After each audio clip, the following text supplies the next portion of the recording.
యెషయా గ్రంథం 14వ అధ్యాయము మొదటి వచనం. ఎలాగ యెహోవా యాకోబునందు జాలిపడును, ఇంకా ఇశ్రాయేలును ఏర్పరచుకును, వారిని స్వదేశంలో నివసింపచేయను, పరదేశులు వారిని కలుసుకుందరు, వారు యాకోబు కుటుంబమును హత్తుకొని ఉందురు.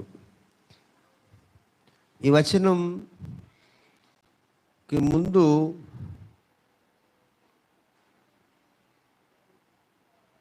బబులోను రాజుల చేత ఇశ్రాయేలు ప్రజలు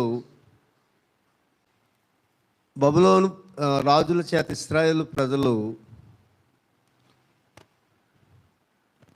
చెరలోనికి వెళ్ళారు. అక్కడ ఇశ్రాయేలు ప్రజలు పడిన బాధ మనం చూస్తాం ముందు అధ్యాయంలో. అయితే ఇశ్రాయేలు ప్రజలు బాధపడటానికి దేవుడికి అక్కర్లేని కోపం ఏమి రాలేదు. దేవునికి అవసరార్థమైన కోపం వచ్చింది. ఎందుకంటే దేవుడు ఇప్పుడు కూడా చాలా సహించు దేవుడు. మనం చాలాసార్లు దేవుడు నేరం వేస్తాం. నేరం వేయటానికి సంస్థానంలో ఇశ్రాయేల్ ప్రజలు చాలా బాధలు పడ్డారు. ఎందుకు పడ్డారంటే ఇశ్రాయేల్ ప్రజల యొక్క ప్రవర్తన చేత దేవుడు విసిగిపోయి వారు మరలా దేవునికి మొర పెడతారని దేవుడు ఇశ్రాయేల్ ప్రజలను చెరలోనికి పంపించాడు. ఆ చెరలోనికి వారు వెళ్ళి అక్కడ ఆ చెరలో వారు శిక్షను అనుభవించారు.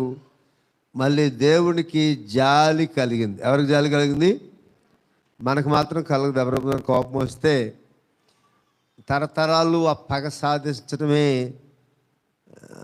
నాయకత్వ లక్షణం అనుకుంటూ ఉంటారు. నాయకత్వ లక్షణం అంటే హీరోయిజం అనుకుంటూ ఉంటారు అనమాట. అది దేవుని లక్షణం కాదు. దేవుడు ఎప్పుడు కూడా జాలి పడే దేవుడు. ఆయన జాలి పడకపోతే మనం ఇలాగ ఉండం. ఆయన ఎలా జాలి పడతాడో 103వ కీర్తనలో చక్కగా వర్ణించబడింది. అలాగూ దేవుడు వారి మీద జాలిపడి ఇశ్రాయేలు మరలా చేరదీస్తున్నాడు. ఇశ్రాయేల్ ప్రజలు ఏం చేస్తున్నాడు? మరలా చేరదీస్తున్నాడు. ఇంకను ఇశ్రాయేలును ఏర్పరచుకొనును, యాకోబునందు జాలిపడును. ఫస్ట్ ఆఫ్ ఆల్ జాలి పడుతున్నాడు. దేవుని జాలి అనేది మన జాలి లాంటిది కాదు. దేవుడు జాలి పడితే అది విధానమే వేరు. దేవుడు జాలి పడటం అనే విధానమే వేరు. దేవుడు జాలి పడ్డాడు, ఇశ్రాయేలు మీద జాలి పడ్డాడు. వారు చేసిన తిరుగుబాటును మర్చిపోయాడు, వారు చేసిన అక్రమ జీవితాన్ని మర్చిపోయాడు, వారు దేవుని మర్చిపోయి విగ్రహారం చేయడం మర్చిపోయాడు. ఇవన్నీ మర్చిపోయి ఆయన తన హృదయంతో జాలి చేసుకున్నాడు. మనకి ఎవడన్నా చిన్న కీడు చేస్తే జీవితాంతం మర్చిపోం. ఆ కీడుకు ప్రతికీడు చేసేదాకా నిద్రాం, లేకపోతే ఆ కీడుకు తగ్గ దేవుడు శిక్ష పంపించేదాకా నిద్రాం. కొంతమంది అందుకోసం కూడా ప్రార్థన చేస్తూ ఉంటారు. దేవుడు న్యాయవంతుడు. నీవెంత దేవుని కుమారుడువో, నీవెంత కుమార్తెవో, అవతల వాడు కూడా దేవుని కుమారుడు కుమార్తెలు ఉన్నారు. అది మనం మర్చిపోకూడదు. కానీ దేవుడు జాలికి అర్హత ఉంది. కాబట్టి దేవుడు జాలి కలిగిన దేవుడు. రెండవదిగా ఇశ్రాయేలును ఏర్పరచుకొనెను. ఏర్పరచుకుంటున్న అర్థం ఏంటి? మీరు అంతా ఇక్కడ ఉన్నారంటే దేవుడు ఏర్పరచుకున్నారు కనుక ఇక్కడ ఉన్నారు. ఒకవేళ ఎవడైనా దేవుడు యేసున రక్షణ చెప్తున్నారంటే దేవుని ఏర్పాటును బట్టి వారు దేవుని రక్షణలోకి వారు వచ్చారు. అది దేవుని ప్రేమ చేతే. కానీ మనం ఏదో కనిపెట్టి లోకంలో ఉన్న మతాల్లో ఇది మంచి మతం వెతుక్కుంటూ వచ్చాం, ఇందులో ఉన్నాం అని చెప్పడానికి మన దగ్గర గొప్పతనం లేదు, జ్ఞానము లేదు, నీకు అంత స్థితి లేదు. దేవుడు తన మహిమలోనికి పిలుచుకొని తను తాను నీకు ప్రత్యక్షపరుచుకుని నీ కళ్ళు తెరిచి లోకంలోంచి నిన్ను బయటకు తీసుకుని వచ్చి తన జనాంగంలో చేర్చాడు. ప్రేమన్న పాస్టర్ గారి ప్రేమన్న ఎలా ఉంటుందంటే, ఒక్క గొర్రె తప్పిపోతే ఏం చేయాలి? 99 గొర్రెలను విడిచిపెట్టి దానిని వెదక వెళ్ళడా అన్నట్టు దేవుని ప్రేమ ఉంటుంది. లేదు, ఏర్పరచుకున్నాడు. ప్రత్యేకించి తీసుకుని వచ్చి గుంపుగా ఏర్పరిచి గుంపులో నిన్ను చేర్చి ఇక్కడ ఎలా ఉన్నామో అలాగూ మన జీవితాల్ని, మన కుటుంబాల్ని, మన సంఘాన్ని దేవుడు కట్టుచ్చు ఉన్నాడు. ఇది ఏర్పరచుకున్నాడు. మూడవదిగా వారిని స్వదేశంలో నివసింప చేయును. ఎక్కడ నివసింప చేస్తాడు? స్వదేశంలో నివసింప చేస్తాడు. స్వదేశంలో నివసింప చేస్తాడు. స్వదేశంలో నివసింప చేయటువంటి అర్థం ఏంటి? మన బ్రతుకు మనం బ్రతుకుతాం. కొన్నిసార్లు అద్దెల్లోకి వెళ్ళిన తర్వాత కొంతమంది చాలా బాధలు పడుతూ ఉంటారు. దేవుని దయ వల్ల మేము ఎక్కడ అద్దె ఇంట్లోకి వెళ్ళినా మా సొంత ఇంట్లో కంటే బాగానే ఉండేలాగా అక్కడ దేవుని ప్రేమను మేము కలిగి ఉండటం, వాళ్ళు మా ఇంట్లో ప్రేమను కలిగి ఉండటం అలా జరుగుతుంది. అలాగూ దేవుడు ఉదాహరణ మీకు ఎందుకు చెప్పానంటే, తన ప్రజలు స్వదేశంలో నివసించే సదుపాయాలు దేవుడు కలిగిస్తాడు.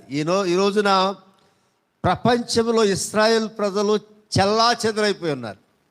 ఆనాడు హిట్లర్ చేసిన ఒక యుద్ధాన్ని బట్టి యూదులను చంపాలని అతడు పన్నిన పన్నాగాన్ని బట్టి ప్రతి దేశంలో యూదులు ఉన్నారు, మన దేశంలో కూడా ఉన్నారు. వాళ్ళు ఎక్కడ ఉన్నా పరాయి దేశంలో ఉన్నామనే భయం వాళ్ళకు ఉండదు. పరాయి దేశంలో ఉన్నా కానీ ఇక్కడ ఏమైపోతామనే అనుమానం వాళ్ళకు ఉండదు, అవమానం వాళ్ళకు ఉండదు. చెప్పాలంటే వాళ్ళు గౌరవించి తీరుతారు పక్కన ఉన్న వాళ్ళు. ఎందుకంటే వారి దేవుడు ఈ ఏర్పాటును తన ప్రజల కొరకు చేశాడు. వారిని స్వదేశంలో నివసింపచేయను. సొంత ఇంట్లో ఉన్నా, బయట ఇంట్లో ఉన్నా, సొంత దేశంలో ఉన్నా, బయట దేశంలో ఉన్నా, ఎక్కడ ఉన్నా వారికి దేవుడు వారి పక్షాన ఉండేవాడు. నీ పక్షాన కూడా అంతే. ఉదాహరణకు యాకోబు పద్దనరాము వెళ్ళాడు. అది సొంతూరు కాదు. పద్దనరాములో యాకోబు రాజు అయిపోయాడు. యాకోబు కొడుకు ఐగుప్తు వర్తకులకు అమ్మబడ్డాడు. వారు తీసుకెళ్ళి బజార్లో పెట్టి యోసేపుని అమ్మేశారు. అమ్మేస్తే అక్కడ పరాయి దేశంలో ఉన్నట్టు యోసేపు లేడు, అక్కడ కూడా రాజు అయిపోయాడు. ఇవన్నీ ఎందుకు చెప్పానంటే, ఇలాంటి గొప్ప వాగ్దానాలు దేవుని ఏర్పాట్లు మనతో ఉన్నాయి. అందరూ స్తోత్రం చెప్పండి. పరదేశులు వారిని కలుసుకొందురు. పరదేశులు వారిని కలుసుకుందురు అంటే అర్థం ఏంటి? ఇతర దేశస్తులు వచ్చి ఇశ్రాయేల్ ప్రజల దగ్గరికి వచ్చి వారితో మాట్లాడి వారిని ప్రసన్నం చేసుకుంటారు. ఏం చేస్తారు? ప్రసన్నం చేసుకుంటారు. ఇది దేవుడు తన ప్రజలకు ఇచ్చిన వాగ్దానం. నీవెక్కడ ఉన్నా నీకు నిలబడటం చేతనైతే, నీకు నమ్మటం చేతనైతే, నీ దేశస్థులు కానివారు, నీకు చెందని వారు, కొన్నిసార్లు నీకు శత్రువులైన వారు నిన్ను గౌరవిస్తారు. కలుసుకుంటున్నాడు అర్థం ఏంటంటే వచ్చి నిన్ను గౌరవిస్తారనమాట. ఇటు వాగ్దానం దేవుడు మన కొరకు చేస్తూ ఉన్నాడు. తరువాతగా వారు యాకోబు కుటుంబమును హత్తుకొని ఉందురు. వారు యాకోబు కుటుంబాన్ని, ఇశ్రాయేలు ప్రజలు ఎక్కడికి వెళ్ళినా యాకోబు కుటుంబాన్ని బయట జాతుల వారు హత్తుకొని ఉందురు. ఏం చేస్తారు అంటే నిన్ను ప్రేమిస్తారు, నిన్ను శారదిస్తారు, నీకు గౌరవిస్తారు. నీలో ఉన్న దేవుని బట్టి నిన్ను కూడా వారు గౌరవిస్తారు. నీకు గౌరవప్రదమైన స్థానాన్ని అన్యులైన ప్రజల మధ్యలో దేవుడు ఉంచుతాడు. ఇది దేవుని శ్రేష్టమైనటువంటి వాగ్దానం. కాబట్టి ఇటు వాగ్దానాలు దేవుడు మనకు చేస్తూ ఉన్నాడు. యెషయా గ్రంథంలో మనం చూసాం, యెషయా మొద్దు నుండి చిగురు పుట్టును. యెషయా మొద్దు నుంచి చిగురు పుడుతుంది. అదన్నీ మీకు పాత ప్రసంగంలో చెప్పాను. అట్టి చిగురుగా మన జీవితాలు ఉండాలి. మొద్దైన మన జీవితంలో దేవుని ఆత్మ దిగొచ్చినప్పుడు, దేవుని రక్షణ మనం పొందుకున్నప్పుడు ఫలాలు మనలోంచి వస్తాయి. దేవుని వాక్యంలో వేరుపారుతాం, దేవుని కొరకు ఫలిస్తాం, దేవుని కొరకు వెలుగు జ్యోతుల వల్ల జీవిస్తాం. అలాంటి వాగ్దానాలు పొందుకుని యెషయా ఈ చెప్పబడిన అధ్యాయం మొదట వచ్చిన యెషయా 14:1 చెప్పబడిన వాగ్దానం మీరు పొందుకుని వర్ధిల్లాలని కోరుతున్నాను. దేవుడి మాటలు మీ కొరకు దీవెనకరంగా చేయనుగాక.